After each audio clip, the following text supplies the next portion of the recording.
Bienvenue sur ma chaîne, je m'appelle Dave Nature. Aujourd'hui, on se retrouve pour une vidéo d'Hugo Décrypte, de Elan par Hugo Décrypte. Si tu penses mal manger, regarde cette vidéo. Avec tout ce qu'on voit sur les réseaux sociaux, perso, je ne sais plus quoi manger. Arrête de manger du jambon blanc. Stop Plutôt réel d'arrêter de manger du jambon blanc. eating eggs. Les gars, Arrêtez de manger des œufs. Arrêtez de manger des flocons d'avoine.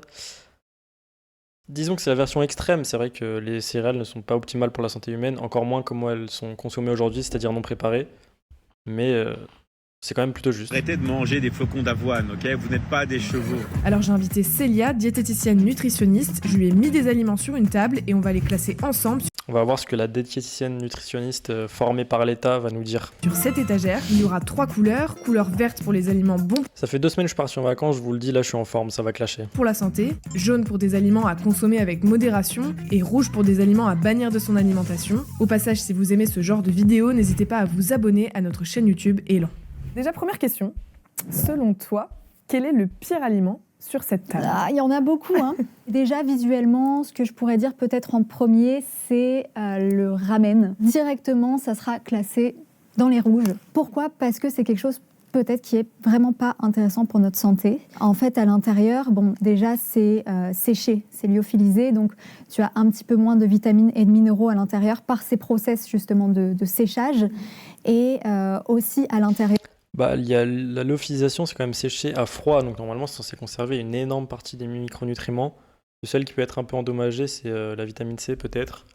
Mais en fait, c'est pas du tout le problème principal, c'est surtout que c'est ultra transformé, qu'il y a full additif, du sel raffiné, du glutamate monosodique, le fameux goût umami, qui est extrêmement utilisé dans tout ce qui est tous les pays asiatiques en fait, et donc toute la bouffe qui se rapproche de cette culture. Même si parfois c'est au bœuf, au poulet, etc., tu as beaucoup plus de féculents que de bœuf ou de poulet et de légumes à l'intérieur.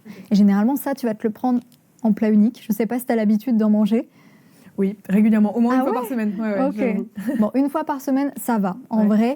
Mais si tu commences à manger 2-3 fois par semaine, parce que c'est la course, c'est ultra rapide, etc., Même une fois par semaine, en fait, si c'est un plat de nouilles, une fois par semaine du coca, une fois par semaine un McDo, en fait c'est beaucoup trop. Et une fois par semaine, ça fait quand même déjà très régulier en réalité. Faut bien se rendre compte que c'est tellement extrême pour nos ancêtres qui n'en mangeaient littéralement jamais de toute leur vie entière en fait. Donc même une fois par an, c'est déjà un extrême très fort par rapport à nos ancêtres. Tout dépend l'état d'esprit qu'on va avoir en fonction, pour l'alimentation ultra transformée quoi.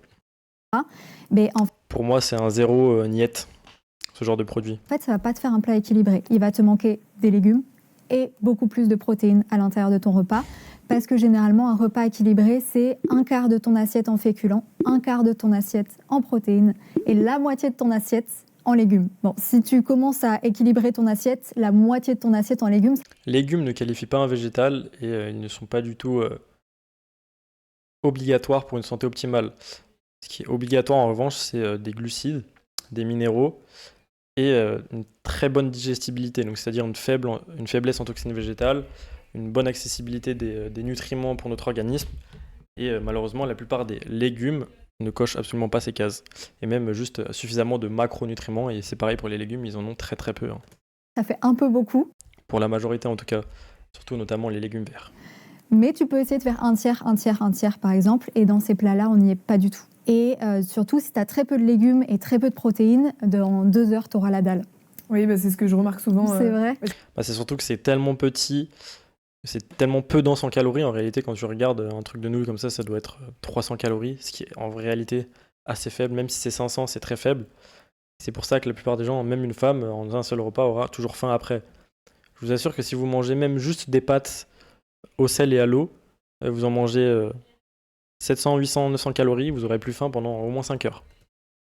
Je complète généralement avec des œufs, moi. Donc, Ah ben c'est parfait. ok. Voilà, en fait, le but, c'est du coup de trouver des petits systèmes.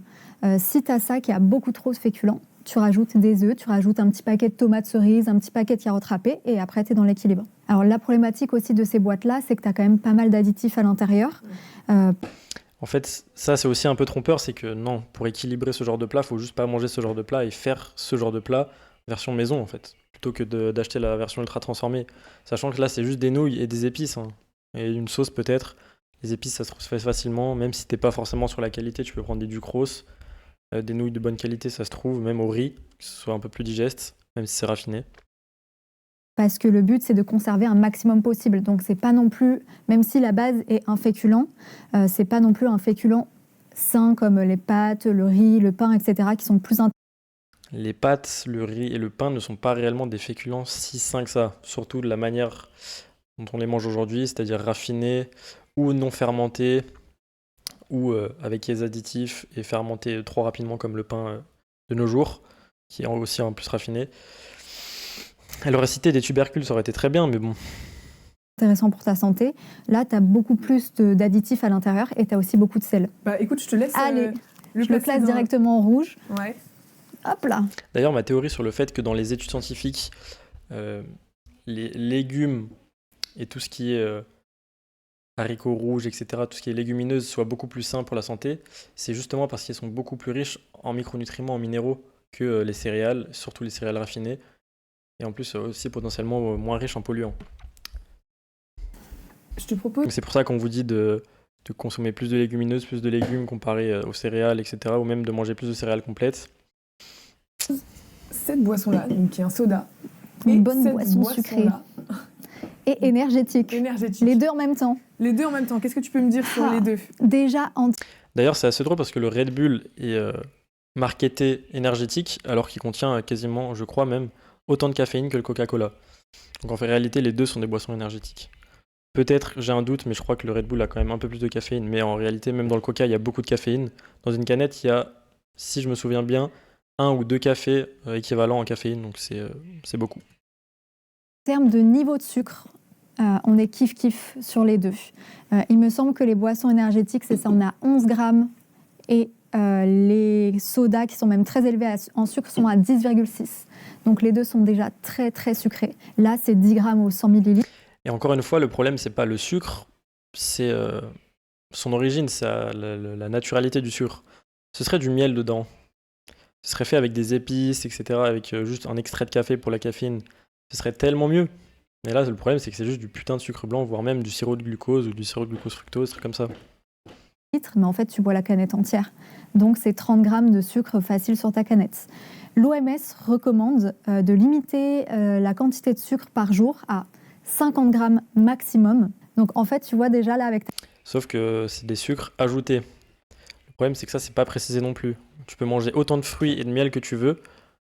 Tu seras à 0 pour les sucres, enfin, la limite de l'OMS, quoi. ta canette, tu as déjà passé ta limite de la journée. Alors que ça se trouve à côté. Et même le sucre complet n'est pas considéré comme dans les sucres ajoutés, parce qu'il est complet. Enfin, je crois qu'il y a même un flou. En gros, c'est juste pas indiqué si le sucre complet est dans une catégorie ou dans une autre. Tu as pris un petit lait végétal, tu as pris une petite compote, tu as pris une petite brioche, et ben du coup, ça va augmenter ton taux de sucre dans la journée. Maintenant, dans les supermarchés, il y a plein d'alternatives qui sont pas forcément sans sucre, parce que parfois, il y a des édulcorants à l'intérieur qui sont quand même pas top non plus pour la santé, mais qui sont faibles en sucre.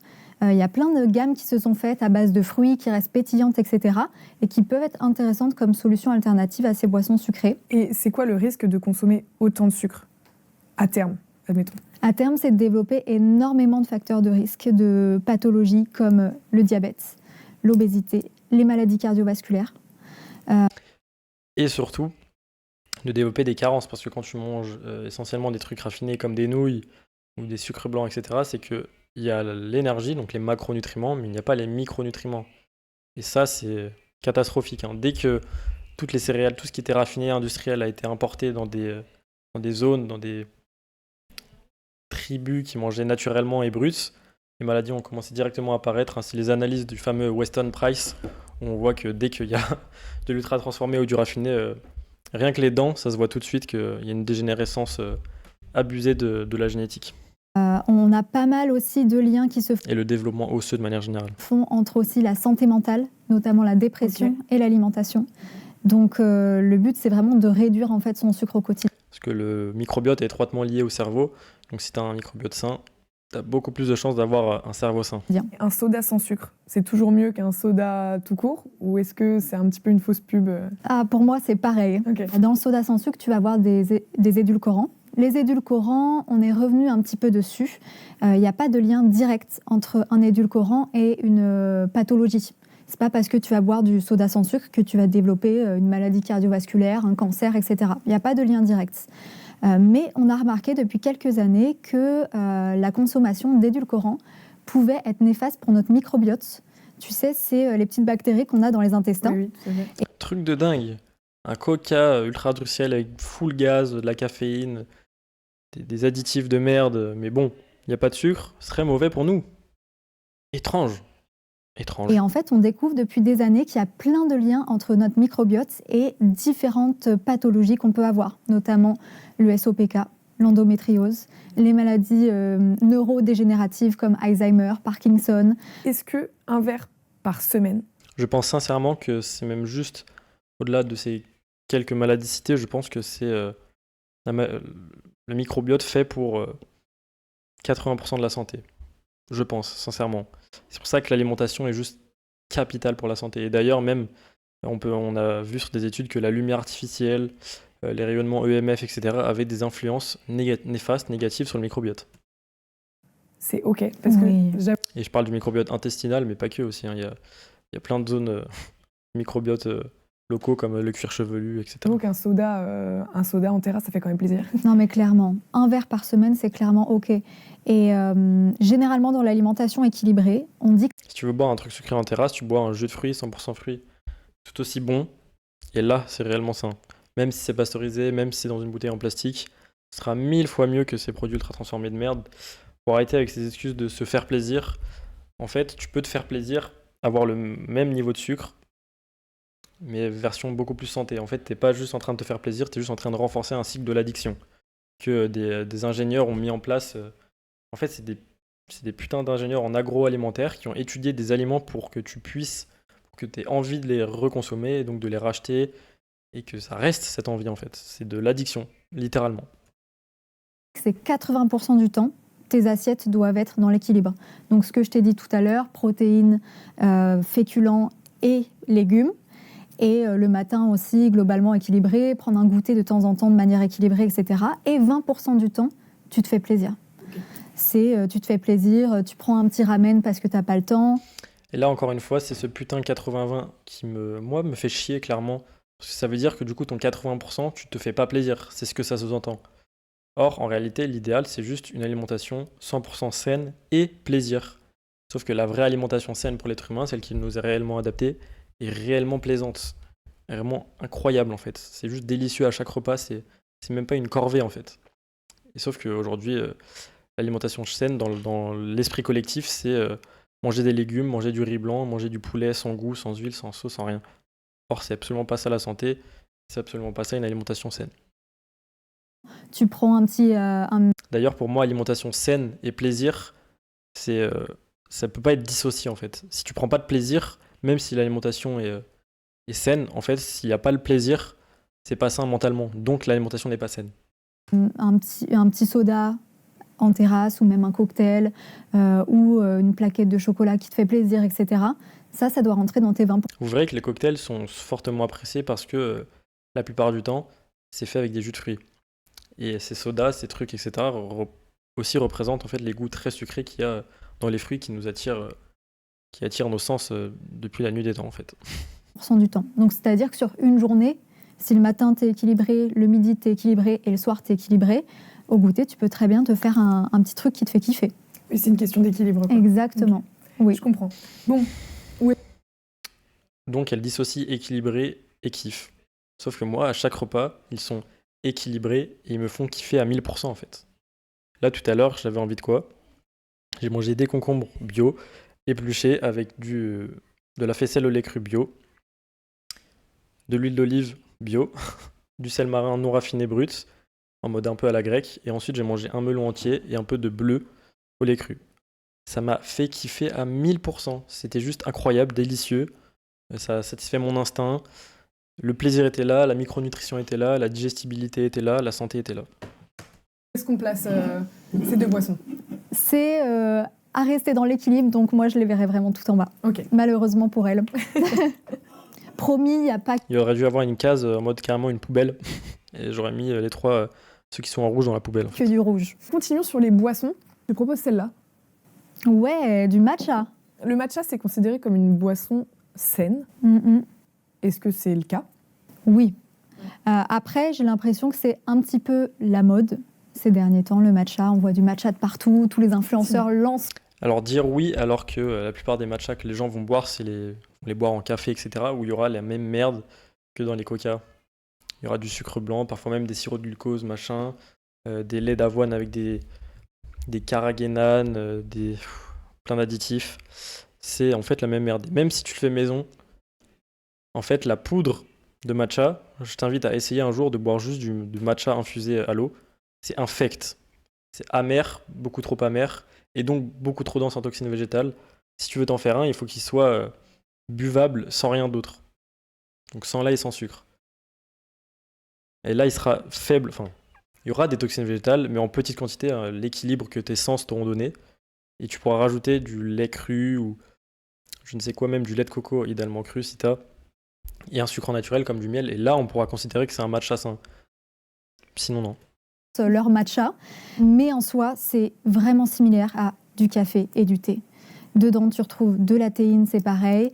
Dedans, vu que La théine qui est exactement la même molécule que la caféine, ils ont juste décidé de lui donner un autre nom, que ça fasse moins peur aux gens.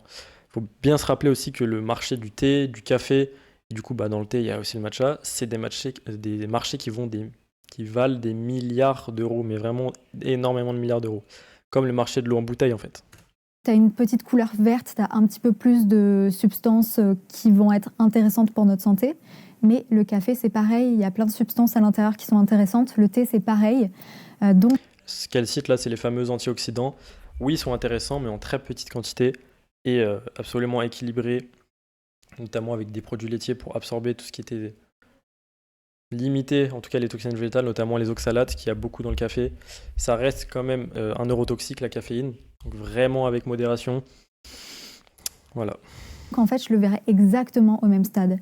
Surtout que son impact sur le sommeil est catastrophique.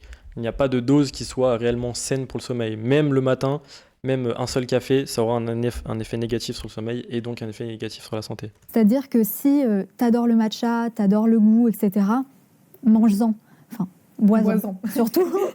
Mais si le matcha, ça reste quand même une boisson de luxe, ça reste quand même assez cher, surtout si tu dois prendre de la qualité, autant prendre du café et du thé. Si ça... Voilà pourquoi c'est un business rentable.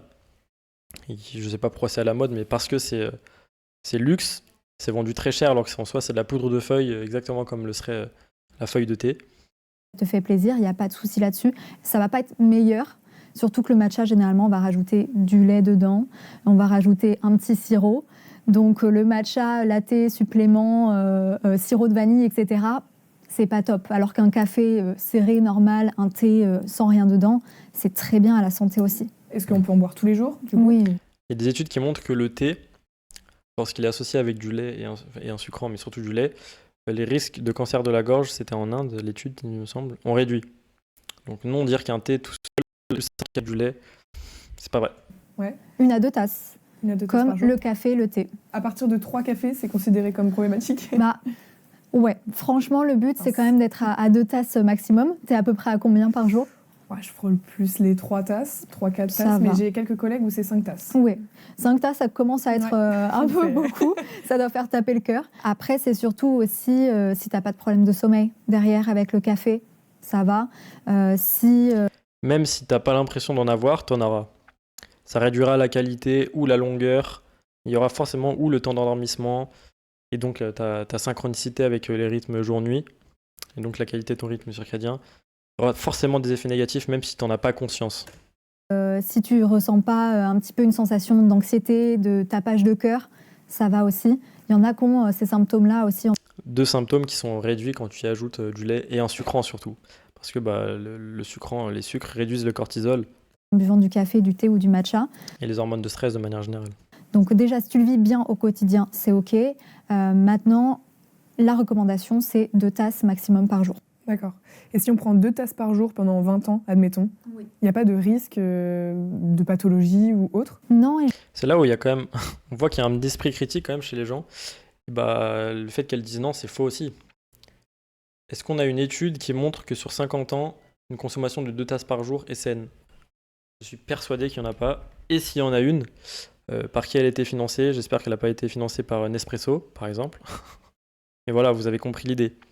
En réalité, il n'y a pas de dose saine de café, encore une fois. À part si de temps en temps tu te fais un café avec du lait cru, du miel, ou même une glace au café, au lait cru, miel, etc. Bon, ok. Mais là, c'est vraiment de temps en temps. Par contre, le café, tout ce qui est café, cacao, thé, etc., ancestralement, ça a été consommé. Après, est-ce que ça fait très longtemps? Non. Mais ça a quand même beaucoup... Enfin, c'est quand même beaucoup plus long que le coca, par exemple. Donc là, il y a quand même un peu plus de recul. On peut se dire que de temps en temps, de toute façon, même les fameuses cérémonies du cacao, qui sont un peu sacrées dans certaines cultures, ça montre quand même que c'était pas consommé tous les jours, vu que c'était sacré, parce que on fait pas de choses sacrées tous les jours. Justement, en fait, vu qu'il y De cérémonies sacrées autour du cacao tous les jours. a certains bienfaits dans le thé et le café, il y a même pas mal d'études qui montrent justement que la consommation de café et de thé de 1 à 2 tasses par jour, tous les jours, ça peut être bénéfique, notamment sur notre Chez qui? Pendant combien de temps? Financé par qui? Quelle qualité de l'étude scientifique? Sur combien de personnes? cœur. Et le café, moi j'ai entendu dire qu'il fallait pas forcément commencer par cette boisson-là la journée. Est-ce que c'est le cas? Alors, le but, c'est déjà surtout de t'hydrater avant de commencer ta journée, parce que je vois beaucoup de personnes qui, le matin au petit-déj, commencent directement par le café. Ton corps, ça fait 9-10 heures que tu n'as pas bu d'eau. Il faut déjà que tu boives ton verre d'eau. Forcément, quand on pense au matcha, au café, on pense aussi au café latte. Et tu l'as dit d'ailleurs, le matcha, ça se Oui. consomme aussi avec beaucoup de lait. Mais ça m'énerve aussi, parce que c'est un peu un mythe. Si ton hydratation est optimale, t'es pas censé être assoiffé dès le matin. Après, tu bois forcément un petit peu d'eau, parce que évidemment, t'as pas bu pendant 10 heures. T'es pas obligé de boire un grand verre d'eau. Moi, je bois peut-être 3-4 gorgées le matin, et parce que j'ai un peu la bouche sèche du matin, etc. Mais pareil, c'est toute une histoire anti-instinctive, où tu te forces à boire pour une soi-disant déshydratation ou des soi-disant effets bénéfiques. Beaucoup de latte, oui. Donc, j'ai du lait Ok. de vache et d'avoine. Déjà, qu'est-ce que tu peux me dire sur ces deux boissons? Est-ce qu'elles sont saines? Est-ce qu'elles sont Non. bonnes pour l'organisme? C'est une très bonne question, parce que en ce moment, c'est un peu la mode du lait végétal, il faut plus boire de lait, etc. Moi, je trouve que le lait, si tu arrives encore bien à le digérer, si tout se passe bien, que tu n'as pas d'effets parfois qui peuvent être des petits boutons, il y en a, ils réagissent mal au lait par rapport à ça, tu peux consommer du lait. Il n'y a pas de lien entre le lait et des perturbateurs endocriniens et tu vas avoir des pathologies derrière. Il n'y a aucune preuve scientifique. Donc, s'il n'y a pas de problématique, le lait... Par contre, il y a quand même des études qui montrent qu'il y a des liens avec l'ostéoporose, etc. Notamment quand tu as, par exemple, un surplus de calcium par rapport à d'autres minéraux comme le magnésium, etc. Mais là, c'est surtout que ce lait-là, du stérilisé UHT, de vaches qui n'ont pas vécu très naturellement, qui n'ont pas à manger naturellement, voire qui se sont chevauchées, qui ont vécu dans leur merde, auxquelles on a rajouté de la vitamine D synthétique, de la lactase, qui a été stocké pendant des mois dans une bouteille en plastique. Je ne boirai pas ce lait. C'est pas mauvais pour la santé, ça apporte quand même pas mal de protéines. Et tu as aussi du calcium et de la vitamine D qui sont notamment intéressants jusqu'à 25-30 ans parce que tu grandis. Et même au-delà, c'est capital pour la santé, ces deux minéraux, enfin ces deux nutriments. Mais plein d'autres d'ailleurs. Encore un peu, donc pour les os, c'est intéressant. Et puis la vitamine D aussi, on est beaucoup en carence. En France, surtout, il me semble, l'hiver, il y a 1 personne sur 2 en carence de vitamine D. C'est bizarre, toute une campagne de marketing pour les crèmes solaires, anti-cancer de la peau, anti-UV, et on finit tous carencés en vitamine D. Comme c'est bizarre. D. Ouais, Et comment c'est ça se énorme. Mais parce qu'il y a moins de soleil, Ok, tout simplement. tout simplement. Si on revient sur nos laits, Ah, moins de soleil en France, j'ai cru que de manière générale. Il y a suffisamment de soleil au moins pour une bonne partie de l'année, et tu es censé avoir une bonne quantité de vitamine D dans l'alimentation, et la vitamine D, qui est une vitamine liposoluble, se stocke. On a des stocks. Certes, à la fin de l'hiver, en général, c'est un peu la galère, surtout pour les gens qui ne mangent pas assez de vitamine D, mais normalement, tu es censé être plutôt vraiment, vraiment bon. donc le lait de vache, c'est plutôt ok. Et le lait d'avoine, du coup? Je suis la première à boire du lait végétal, hein. J'adore ça. Généralement, moi, je prends plus du lait de soja, parce que le lait de soja, en termes de protéines, c'est ce qui ressemble le plus au lait de vache. On est à 3,2 grammes au 100 millilitres. Et le lait de soja, la particularité du soja, c'est que déjà, tu vas absorber quasiment 100% des protéines. Non. C'est plutôt. Si je me souviens bien, c'est 70% d'absorption des protéines, pas du tout 100. Parce que c'est une protéine qui est complète. On appelle ça comme ça. Et ce qui est intéressant aussi dans le lait de soja, c'est qu'en fait, on n'a pas trop d'additifs à l'intérieur parce que le soja se tient bien dans le lait. La problématique des autres laits végétaux, c'est que avoine, amande, ça se... Sauf qu'elle ne parle pas des isoflavones et autres molécules qui imitent l'œstrogène dans le corps humain, qui là ont un réel impact. Surtout que le lait de soja, c'est non fermenté. Or, la fermentation pourrait réduire toutes ces toxines végétales qui en sont. Il faut bien se dire que c'est littéralement des pesticides, des molécules anti-prédateurs qui sont créées par la plante elle-même. C'est pour ça que traditionnellement en Asie, on fait fermenter le soja. Que ce soit dans la soupe, dans la sauce soja, même le miso, même le tofu est très souvent fermenté. Le tofu, c'est littéralement du jus de graines de soja caillé. En fait, c'est un fromage de soja, entre guillemets. Donc, c'est des méthodes de préparation qui le rendent déjà beaucoup plus digeste. Et le lait de soja non fermenté, juste extrait, même pas caillé, je ferai très très très attention aussi. tient un peu moins bien dans la bouteille. Encore une fois, pasteurisé, stocké très longuement dans des bouteilles en plastique. Donc les industries agroalimentaires sont obligées parfois de rajouter des additifs pour que ça se maintienne, comme des épaississants notamment. Et ici, je suis pas très fan de cette bouteille notamment. On a de l'eau. Bon, c'est comme tous les laits végétaux, on est obligé d'avoir de l'eau à l'intérieur. Comme le lait, on est quasiment à 80-90% d'eau. C'est quasiment la même chose. On a de l'avoine. Sauf que, Sauf que l'eau dans le lait, elle vient d'un animal, une eau qui a été filtrée par des organes. C'est pas de l'eau du robinet, full polluant qu'on a extrait de je ne sais où, qui a rien coûté, où il y a des résidus de caca dedans. Non, c'est pas la même chose. Non. Ça c'est ok. On a de l'huile de colza, donc on va en fait te rajouter de l'huile pour de la texture. Et oui, les fameuses huiles pas chères de l'industrie, beaucoup trop riches en graisses polyinsaturées et de manière générale en ogasis, mais l'huile de colza, je crois que c'est pas la pire. Et ensuite, tu as des correcteurs d'acidité et on va te mettre du sel aussi à l'intérieur pour que ça ait meilleur goût. Donc tu vois, tu n'as quand même pas que de l'eau et de l'avoine. Du bon sel raffiné, des correcteurs d'acidité, on va te dire, c'est juste de l'acide citrique, ça vient du citron. Oui, bien sûr. Renseignez-vous sur la méthode de fabrication de l'acide citrique. Tu as de l'huile, tu as du sel, tu as des correcteurs d'acidité. Ouais, effectivement. Donc, si c'est ton petit plaisir du matin, why not? Mais t'en boire 2 litres par jour, non. Ok, je vois. Est-ce qu'on peut mettre ces trois choses? Je t'aide si tu veux. Dites-vous que c'est drôle parce qu'il y en a qui vont à Starbucks, qui boivent un café dilué au lait végétal avec des sirops de glucose. Ça tout en haut, bien tout sûr, c'est magnifique. C'est la même couleur que le verre, donc c'est parfait. Je dirais le lait...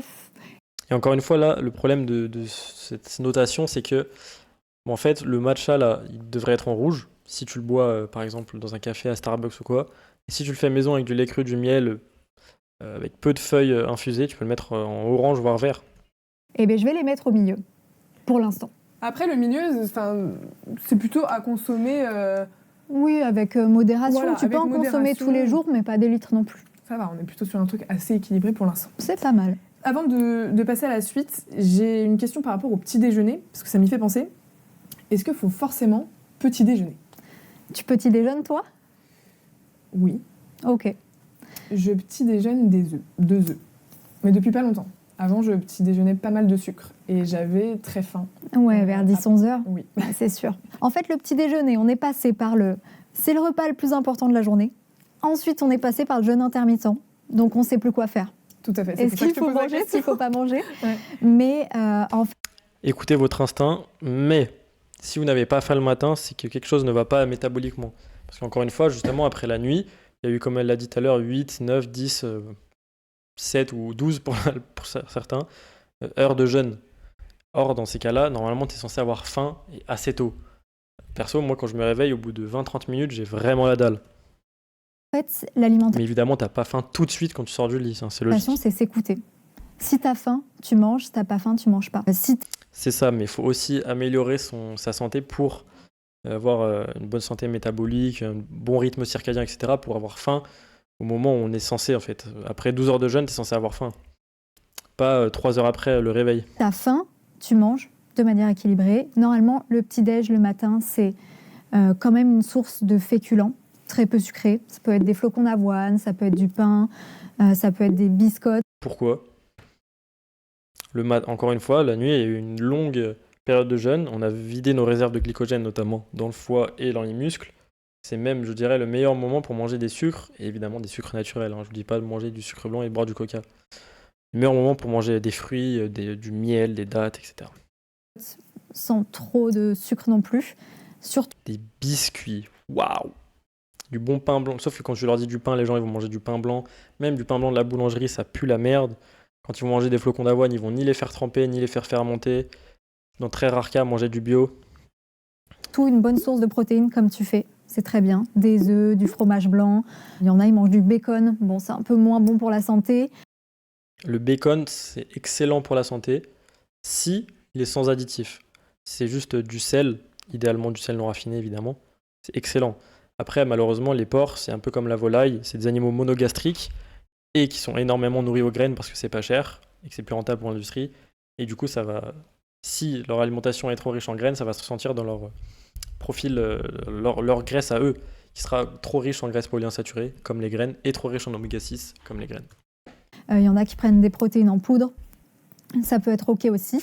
Clairement, le meilleur truc à faire le matin, c'est ça, c'est du fromage blanc, idéalement au lait cru, bio, de qualité, de vaches qui ont pâturé, des fruits, des protéines complètes comme de la viande, des œufs, ça c'est excellent. Et aussi quand même un fruit pour t'apporter quand même un petit peu de fibres et que ça cale en fait jusqu'à midi. Oui, ça c'est un gros petit-déj. Oui. Et il y a quand même pas mal de personnes qui n'ont pas du tout faim à 8h et ça vient plus vers 9-10 heures, sauf que vers 9-10 heures, on est soit en cours, soit déjà en train de travailler. Et souvent, ces personnes-là prennent des petits gâteaux ou des choses très sucrées.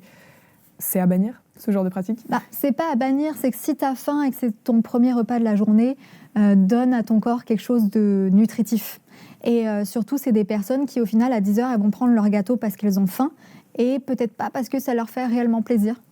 Donc moi, je conseille, ou au pire, d'avoir quelques petits gâteaux du petit déjeuner et un fruit à côté. Ça, c'est déjà très bien. Après, si tu veux passer la step d'au-dessus sur la nutrition santé, tu peux prendre une poignée d'oléagineux, noix, noisettes, amandes, noix de cajou, etc., avec un fruit. Tu peux te faire un petit pudding la veille, tu vois, un pudding de graines de chia avec flocons d'avoine, etc. Encore que des graines, les oléagineux qui sont des graines de chia qui sont des graines, l'avoine qui est une graine, comme toutes les céréales. C'est que des graines qui sont extrêmement digestes, très riches en toxines végétales, trop riches en graisses polyinsaturées, la plupart du temps trop riches en oméga 6 par rapport aux oméga 3. C'est clairement des mauvais conseils. Si tu veux manger le matin et que t'as pas faim et que t'es au taf, tu t'emmènes un truc qui est très facile à manger, digeste, riche en nutriments comme des fromages, des vrais fruits, même tu peux prendre des fruits séchés, même des figues séchées, des dattes, et des vrais fruits, pas des fruits secs, pas des oléagineux non plus. L'idéal, c'est la richesse en nutriments, de la biodisponibilité de ces nutriments, de la digestibilité, donc une faiblesse en toxines végétales, et idéalement, donc pas de préparation. C'est pour ça que le fromage et les fruits, je trouve ça idéal. Que tu prends le lendemain avec toi. Voilà, il y a plein Tu peux même te faire des œufs mollets, etc. d'alternatives, même un bout de fromage avec un fruit, tu vois, il y a plein d'alternatives transportables. Eh bien écoute, on peut continuer. Moi, je t'ai fait une sélection d'aliments que je mangeais beaucoup à la fac. Ok. C'est juste là. Ah ouais. Donc, on a le sandwich triangle, la salade préfète et puis les chips. C'est des aliments que beaucoup d'étudiants mangent par... En fait, justement, j'allais le dire, si tu considères ça comme des aliments, t'es foutu. En fait, dans mon cerveau, je n'ai pas du tout de privation parce que pour moi, ces choses-là ne sont même pas des aliments, en fait. Pour moi, c'est de la merde industrielle étudiée pour rendre accro. En fait, je vois ça exactement comme des paquets de clopes ou des bouteilles d'alcool, en fait. Souci de temps et même d'argent. Qu'est-ce que t'en penses déjà de tout ça? Ah, bonne question, hein. Je vais pas être très dure non plus. Moi, ce qui m'embête un peu dans tout ça, c'est déjà la qualité quand même des nutriments qu'il y a à l'intérieur. Tu vois, le jambon, le fromage qui est à moitié un fromage. Je viens de Haute-Savoie, pour moi, un fromage comme ça n'est pas un fromage, tu vois. Oui, ça doit faire mal. Et puis aussi, on a énormément d'additifs à l'intérieur. On a beaucoup de sel, on a beaucoup de sucre, on a beaucoup d'huile, on a beaucoup de Qui ne poserait pas de problème si c'était des huiles saines comme de l'huile d'olive, si c'était des sucres naturels, si c'était du sel non raffiné, ça ne poserait pas de problème. conservateurs. Bon, ils se sont de plus en plus améliorés sur les recettes, mais je trouve que c'est pas assez nutritif. Et puis ça, 2 heures après, pareil, t'as faim. Mais qu'est-ce que Ça coûte une couille, t'as faim parce que c'est très peu riche en calories en réalité, parce que c'est beaucoup d'air, c'est fait pour être rentable, hein.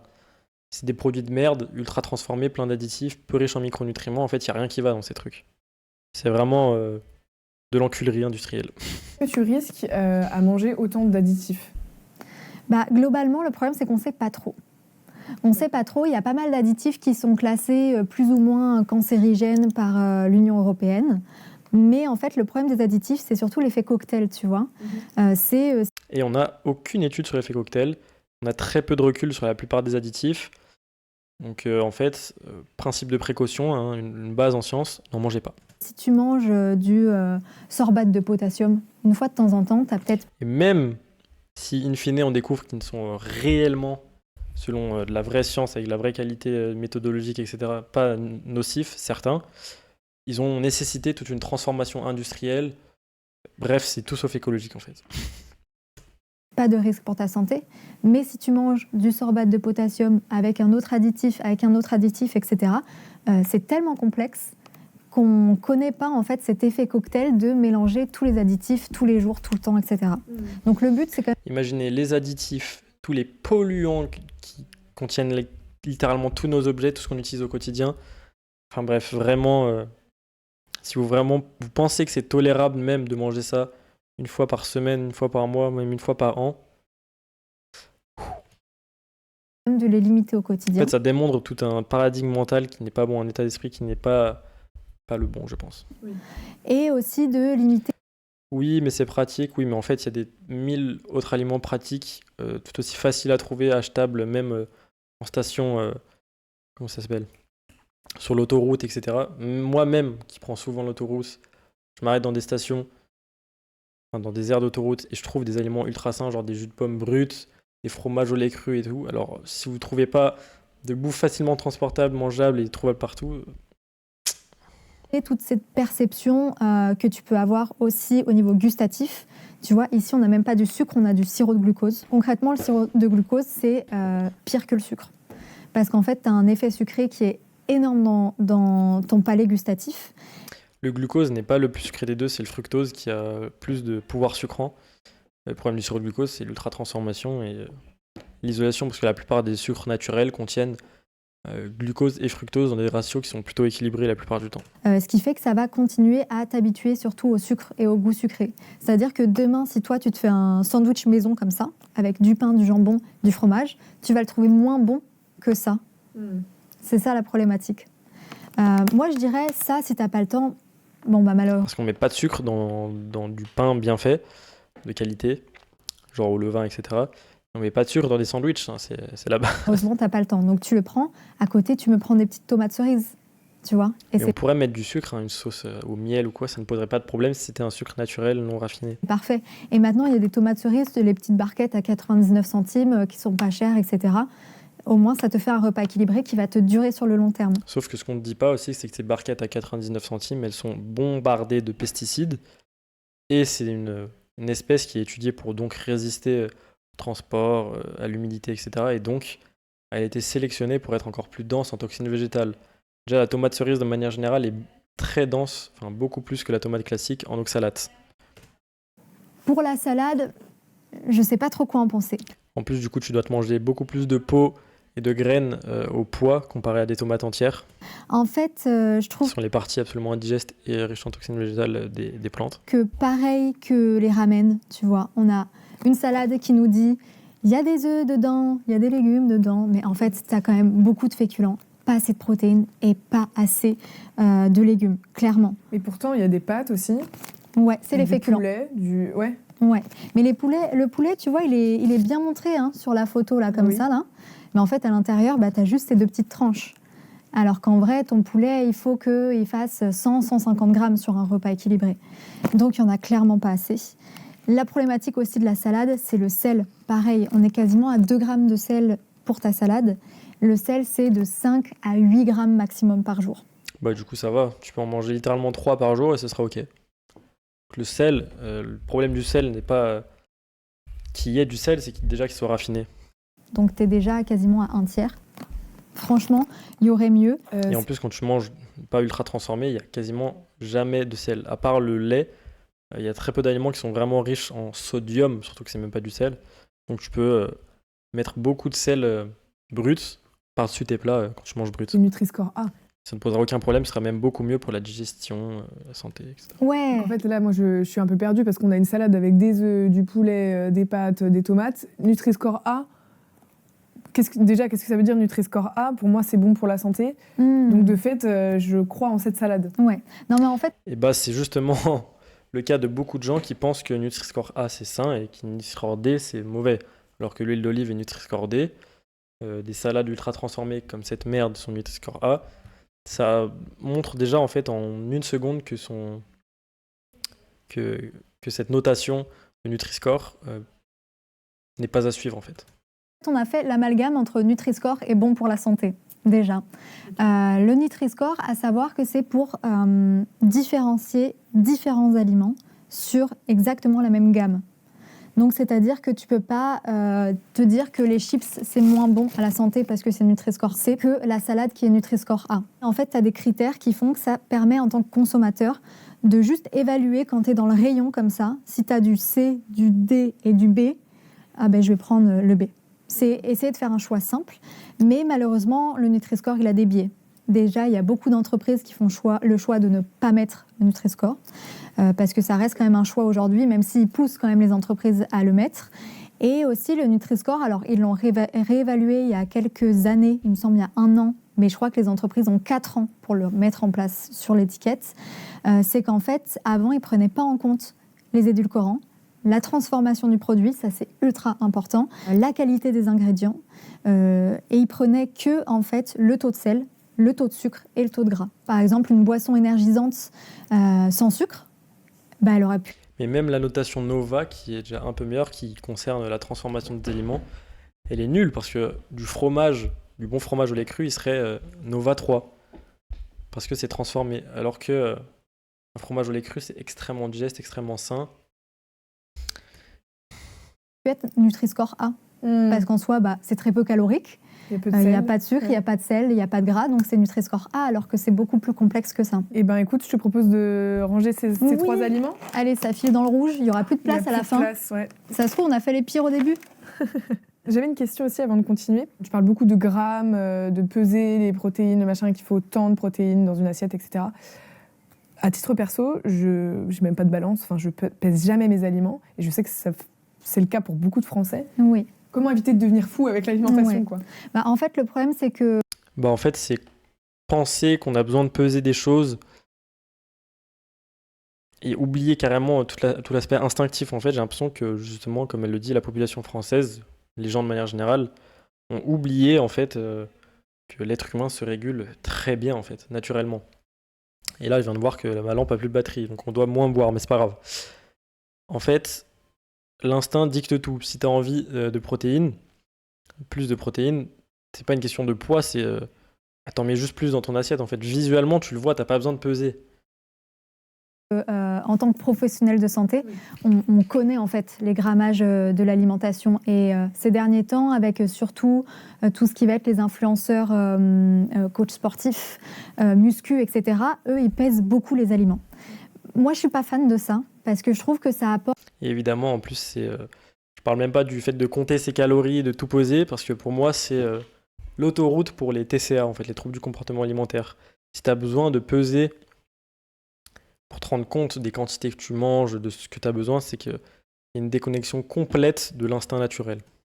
Ce côté trouble du comportement alimentaire, à toujours vérifier qu'il me faut 80 grammes de féculents, qu'il me faut 110 grammes de protéines, etc. Et du coup, si demain, mes potes ils m'invitent au resto, bah en fait, je vais me sentir... Et surtout que la nutrition n'est pas lissée, hein. Tu peux manger 4000 calories un jour, l'autre 1500, beaucoup plus de protéines un jour, l'autre beaucoup moins, ça pose pas de problème. En fait, ça se lisse pas que sur la journée, ça se lisse aussi sur la semaine, le mois, voire même l'année. Stressée parce que je saurais pas combien de grammes de pâtes on m'aura mis dans mon assiette. Moi, je prône le l'assiette équilibrée. Et c'est vraiment ça les recommandations de base parce que ça se trouve, toi, tu n'as pas les mêmes besoins qu'un grand gaillard qui pèse 120 kilos et qui va à la salle Sport tous les jours. ouais. Tu n'as pas les mêmes besoins, donc c'est difficile de donner un grammage. Mais en fait, l'équilibre dans l'assiette doit être la même.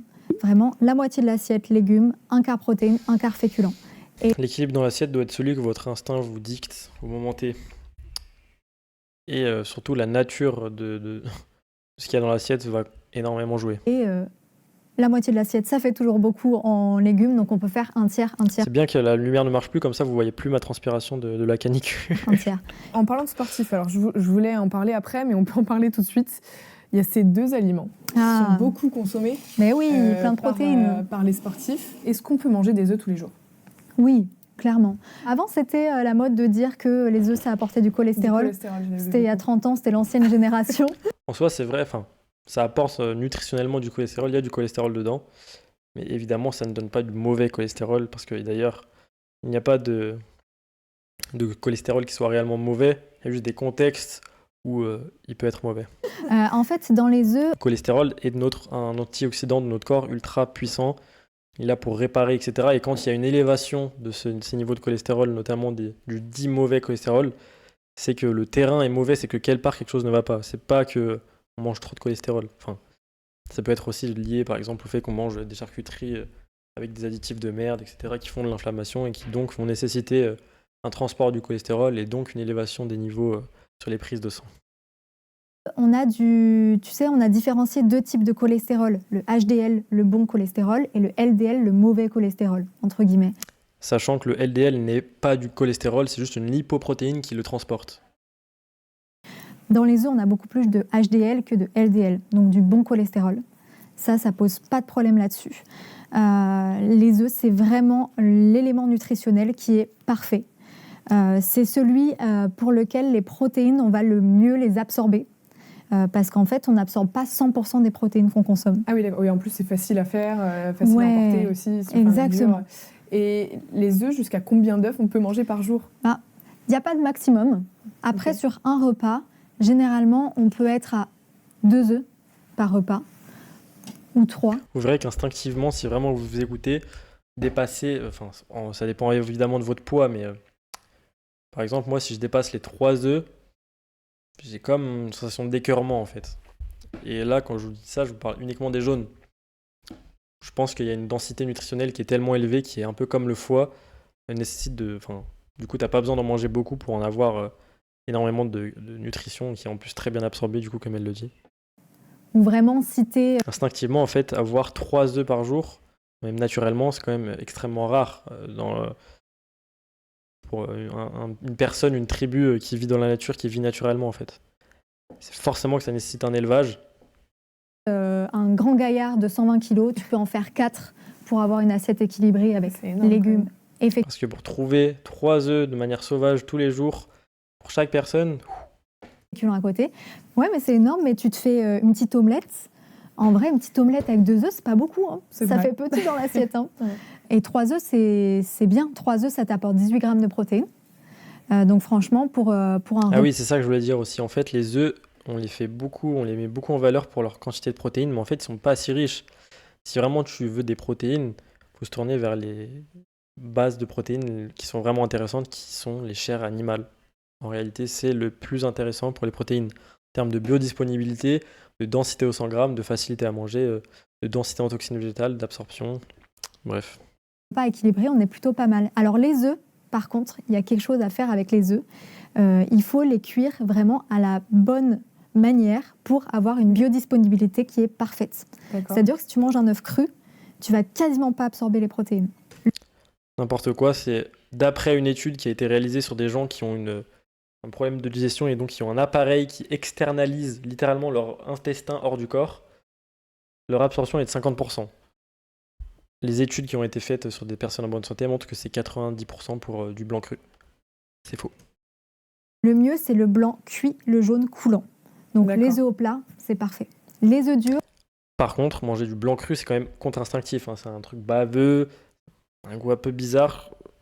Pour moi, c'est contre-instinctif de le manger.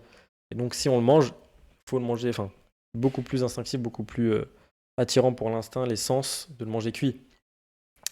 Le jaune, par contre, il ne nécessite aucune cuisson, aucune chaleur. Donc en fait, la meilleure façon pour moi de manger des œufs, c'est soit de donner les blancs et la coquille à ses poules quand on en a, soit de juste donner ce blanc et coquille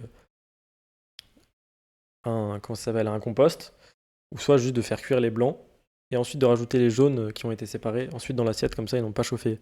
Et donc tous les micronutriments, que ce soit vitamines, lipo ou hydrosolubles, les enzymes, etc., ont été préservés, même le cholestérol qui n'a pas été oxydé. Tu vas absorber peut-être un peu moins, plutôt 90 que 99. Mais en tout cas, les œufs plats, c'est vraiment le meilleur. C'est bon à savoir. Oui. Et du coup, là, on parle beaucoup des œufs, mais le skyr, c'est aussi un aliment qui est bon pour la santé et pour son organisme. Pourquoi ? Totalement. Mais en fait, c'est donc un produit laitier. Donc déjà, c'est pas mal, ça t'apporte quand même pas mal de calcium. Au niveau densité calorique, c'est la quantité de calories par rapport à la taille de l'aliment. On est vraiment bien parce que ça, Au poids plutôt. pour un pot entier de skyr, t'as même pas, il me semble, 500 calories. C'est vraiment rien du tout. Parce que le skyr est un produit laitier qui a été, entre guillemets, ultra transformé parce qu'on y a retiré le gras. C'est un peu comme quand on retire la crème d'un lait fermenté pour en faire de la crème fraîche.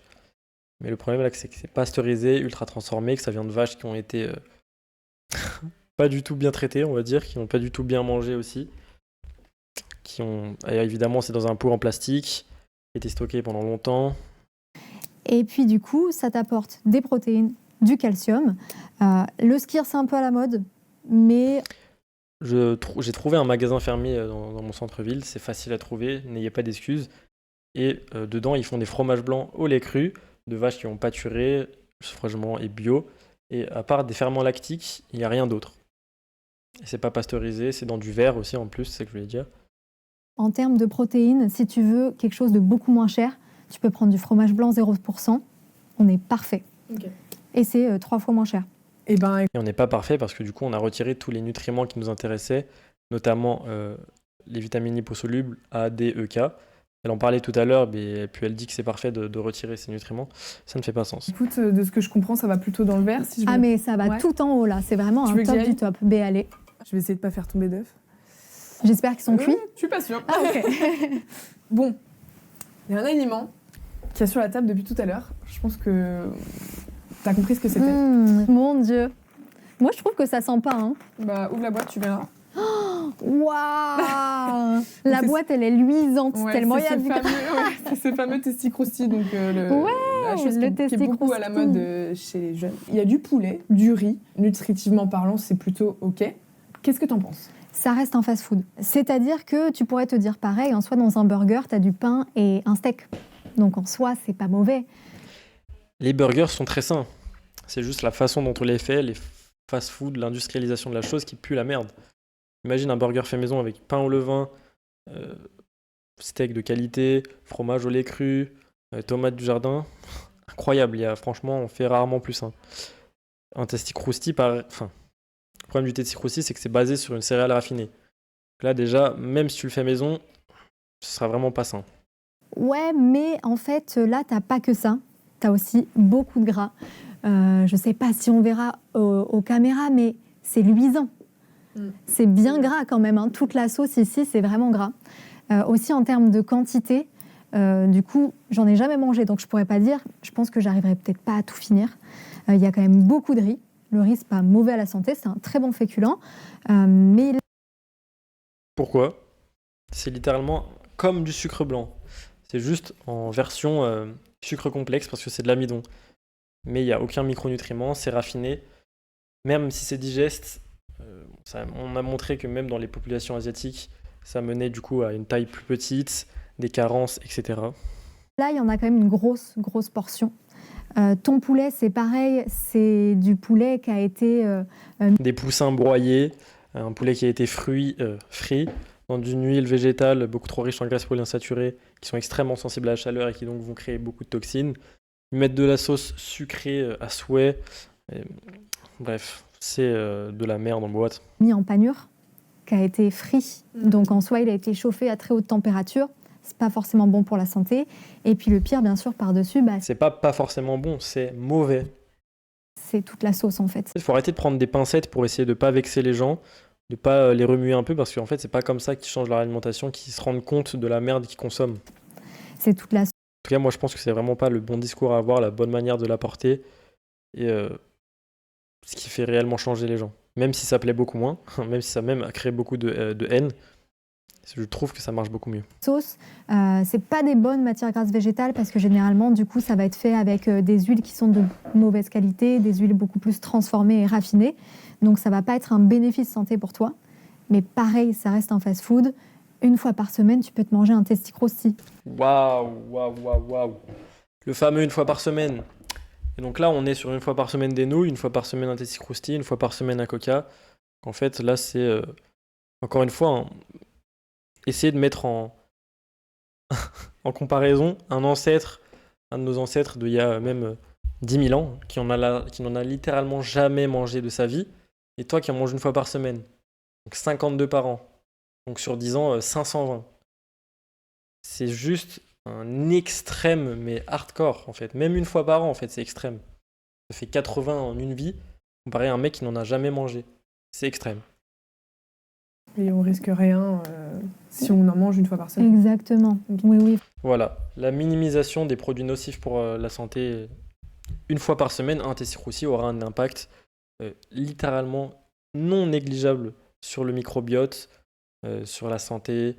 De toute façon, quand on mange ce genre de choses, on a un peu la chiasse, etc. C'est pas pour rien, en fait. Il faut arrêter de culpabiliser là-dessus. Bon, tu me fais pas un Testi Crousti le lundi, un burger le mardi, une pizza le mercredi, tu vois. Ouais, je vois. Mais je pense que c'est similaire. Et tu vois, ça m'énerve aussi, tout ce discours, faut pas culpabiliser. En fait, c'est pas de la culpabilité. Si tu l'as fait, que tu te rends compte que c'était mauvais, que tu as une certaine attirance, c'est pas grave, en fait. Il n'y a aucune raison de culpabiliser. C'est étudié pour être extrêmement addictif, te rendre accro et normaliser la chose de la consommation régulière. Et une fois que quand tu t'en es rendu compte, il faut essayer de réduire et de supprimer cette addiction qui en est littéralement une. Et là, en fonction des personnalités, mais il faut avoir un minimum d'amour-propre pour, même si tu craques, te dire qu'au moins tu as réduit et que petit à petit, tu vas t'en séparer en fait, de ces merdes qui, en plus, biaisent les niveaux de plaisir qu'on accorde à l'alimentation faite pour l'homme, l'alimentation réellement saine, et qui du coup te font moins aimer l'alimentation saine. Donc en fait, c'est juste un cercle vicieux qui n'a aucun bénéfice, littéralement aucun. Le seul que je vois, c'est social. Au tacos, en termes de composition nutritionnelle, c'est galère de trouver le nombre de calories qu'il y a à l'intérieur. J'avais déjà essayé de chercher, mais malheureusement, ça reste un mystère. Il me semble qu'il joue un peu là-dessus. Ça reste un produit plaisir. Si tu le prends une fois par semaine et tu te fais plaisir, c'est parfait. Bon, je me permets de le refermer. Encore une fois, on dissocie l'alimentation saine du plaisir. Or, c'est étroitement lié. Ouais. Et sinon, ça nous donne trop envie aussi. Ouais. Bon, et du coup, celui-là, on le met... D'ailleurs, ça m'énerve beaucoup, tous les mecs sur Instagram qui sont en mode anti-diabolisation de ces produits pour éviter de faire culpabiliser les gens, de mener vers les TCA. Mais justement, en fait, c'est ces putains de produits qui mènent vers la culpabilité et les TCA.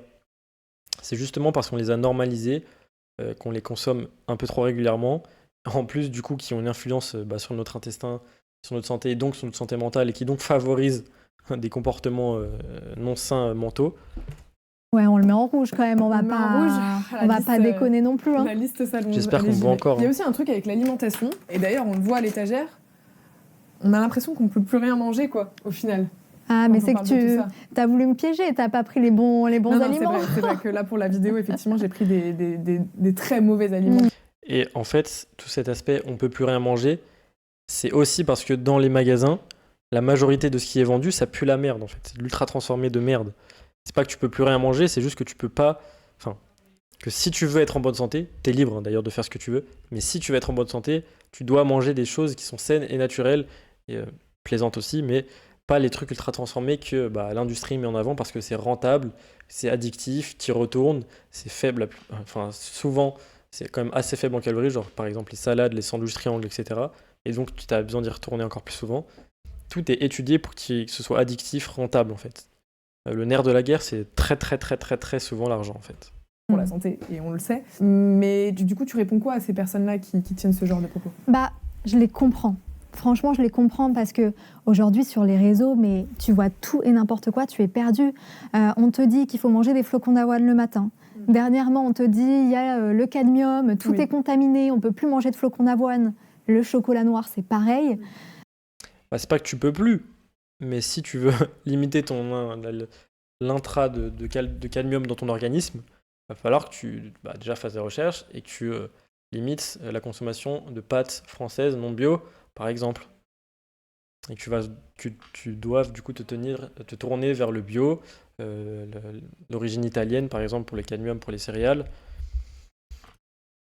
Donc en fait, tu te dis, mais C'est pas que tu peux plus le manger, c'est que si tu veux une bonne santé et pas de problème, pas de maladie, pas d'Alzheimer, pas des trucs de merde, parce que le cadmium est notamment un neurotoxique, c'est pas que tu peux plus rien manger, c'est que si tu veux de la bonne santé, va falloir que tu manges des trucs sains.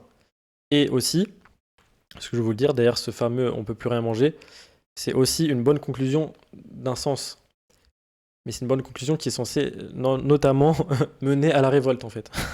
je vais manger quoi Parce qu'en fait, il y en a plein le cul qu'on nous vende des trucs de merde, des trucs pollués, et il faut vraiment changer le système. Même l'eau, on dit qu'elle est contaminée, peu importe si tu la prends au robinet ou en bouteille en plastique. À cause de qui, pourquoi, quelles sont les réelles solutions profondes. Et là, on avance. Là, on crée un mouvement qui change les choses. Donc tu te dis, mais en fait, on a mangé de l'herbe, je ne sais pas ce qui se passe. Mais non, en fait, il faut juste revenir aux bases. Les légumes, les fruits, les légumineuses, haricots rouges, pois chiches, lentilles corail, c'est super intéressant pour notre santé. Tout ce qui va être viande, poisson, œufs.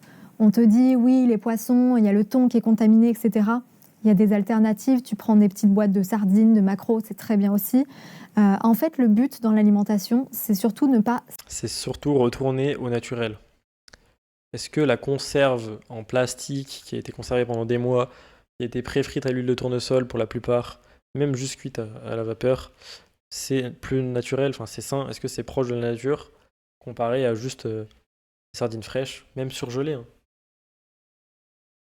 S'arrêter sur un seul produit, mais de varier tout le temps. Tu prends une fois la marque distributeur, une fois une marque... C'est ça qui me fait rire, c'est que on est pollué, tout est pollué, et du coup, il va falloir que vous variez les sources de polluants pour éviter de vous intoxiquer.